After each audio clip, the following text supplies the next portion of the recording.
The court has ruled that Donald Trump can deploy Oregon National Guard troops into the city of Portland. Now, look, this has been interesting, Kosha. I'm keen to get your views on how big of a win is this, because there's been a lot of setbacks in Donald Trump's efforts to crack down on crime in parts of America. This has gone to court. The Court of Appeals has now gone, no, go for it. But does it set a standard? It certainly sets a good winning precedent for the Trump administration. The other side very well may appeal it up to the Supreme Court, and they'll obviously have the final say. But they are largely expected to uphold this ruling. And in other cases where other circuits and appeals courts have ruled in the reverse, in the opposite effect, those are making their way up to the Supreme Court as well. And the expectation is that the Supreme Court will, again, rule in the Trump administration's favor. Because, again, while there is sovereignty, and we like that in the U.S., and states have their own sovereign rights, the whole thing that the Trump administration is anchoring this on is they're going there to provide backup. The National Guard is going to provide backup to ICE. So ICE is allowed to go and find these the illegals and conduct their mass deportation operations. If they're being attacked, which they are, day in and day out, the National Guard and whoever else the federal government wants to deploy to protect ICE agents, they are allowed to do so. That's what this ruling says. It's a very important precedent, and hopefully we see that ripple effect come out in the other circuits. Yeah, look, absolutely. Now, Senate Democrats have again blocked the Republicans' plan to reopen the government for an 11th time. Look, Kosha, this is just getting ridiculous now. The shutdown's nearing its 4th week. There just appears to be no end in sight. What is it going to take, do you think? Indeed, this is an impasse. It's just a few days shy of the longest shutdown in history, which was in Trump's first term, 35 days. I think we're inching close to that benchmark. And this time, though, what is different compared to last time, where ultimately it was Trump that caved, is that this time the one big, beautiful bill that was passed before we got to the shutdown point already has funded Trump's agenda, by and large. All of the mass deportation efforts that we just discussed, other things relating to the wall, cutting funding for illegals that are taking up public welfare programs, things like that that are very popular. He's got all of that squared away, which puts him in a position to really play hardball on this. Yes, the right side of the aisle and the Republicans will pay a little bit of a price politically when certain things start to not function properly as the shutdown drags on. But most of those things that the American people support, he's got locked away. This politically puts the other side, the Democrats, in a very tough light. And I don't think it's going to be the Trump administration that's going to cave this time. It's going to be the Democrats. The sticking point is health care for illegals. That is a red line that Team Trump has drawn, and it's going to take them to capitulate on that. The Democrats capitulating on that is what it'll take to finally break this impasse. Well, I mean, the Dems' demands have just been absolutely ridiculous from the beginning. But the interesting thing is that this shutdown has not even harmed President Trump's public support. In fact, his approval rating has increased. Have a look at this. About Donald Trump shutdowns, net approval rating, we're talking 20 days into it. In 2018/2019, Donald Trump's net approval rating was already falling.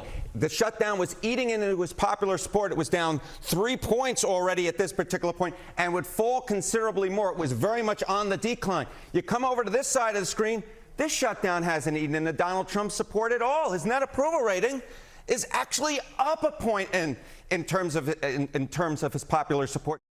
Kosha, it seems as though it's backfired for the Democrats.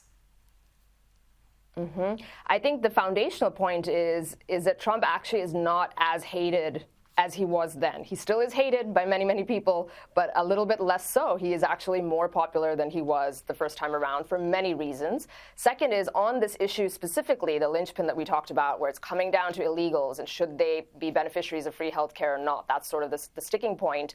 The country and the electorate has completely shifted in the last 10 years on this issue. They are in support of mass deportations, of certainly the violent criminal illegals, but even the rest of them, and not continuing to give welfare handouts and hard-earned American taxpayer money to illegals. Even if they're quote-unquote good people, you come in the country and stay illegally, you should not be getting access to welfare. So that issue, the Trump team has done a really good job, I think, of reframing it, and people sort of get that.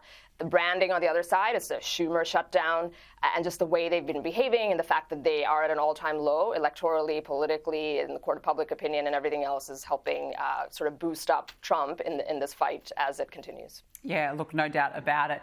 Now, I thought this one was interesting. The New York Post editorial board has called for Republican New York City mayoral candidate Curtis Siwa to quit to stop Zohran Mamdani. And it comes as a new poll has found that the Democratic nominee Mamdani maintains a comfortable lead in the race, Kosha, as he has for some time. Do you see Siwa actually pulling the pin realistically now?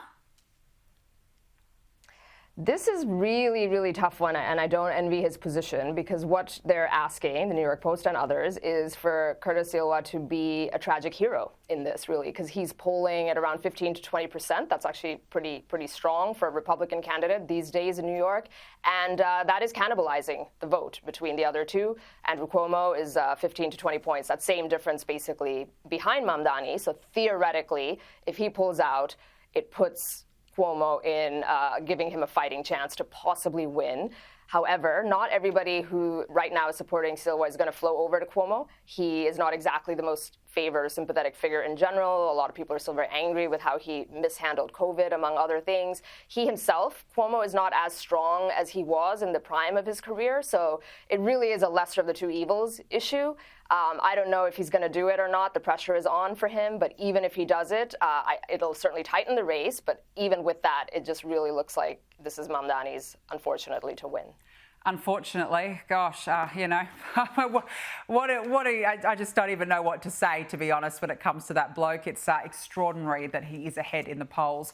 Before we let you go, let's talk about Bernie Sanders. He's gone on The View saying that the Democratic Party needs to make a fundamental decision about what they stand for. Have a listen. I think that Trump won a lot of working class people, not because they wanted tax breaks for billionaires. Not because they wanted to throw 15 million people off the health care they have or double health insurance premiums. That is not why working class people voted for Trump. I think they voted for Trump because they looked at the Democrats and they said, what do you stand for? Which side are you on? Is he right, Kosha? You know, he is trying to return to his roots there. He was the OG from the Democrat Party when, yes, they were the party of the working class, like now it seems like a lifetime ago. And he was the best representative of that. But he missed his moment. His moment was in 2016, where he absolutely was organically giving Hillary Clinton a run for her money. He beat her in the Michigan primaries in terms of the organic support and other parts of the Rust Belt. But then because of the weird superdelegate system that the Democrats have, she was still able to lock up the nomination. And he, when the moment really mattered, he rolled over, folded like a cheap tent, and because of that, he no longer has credibility on this issue, even though he once did. So he's right in the diagnosis of the issue, but he has no credibility. He's not the spokesperson for it, and I don't know who is in the Democrat Party anymore. They've left that era behind that he's talking of. They absolutely are viewed as the party of billionaires. One billionaire after another very much supports the Democrats.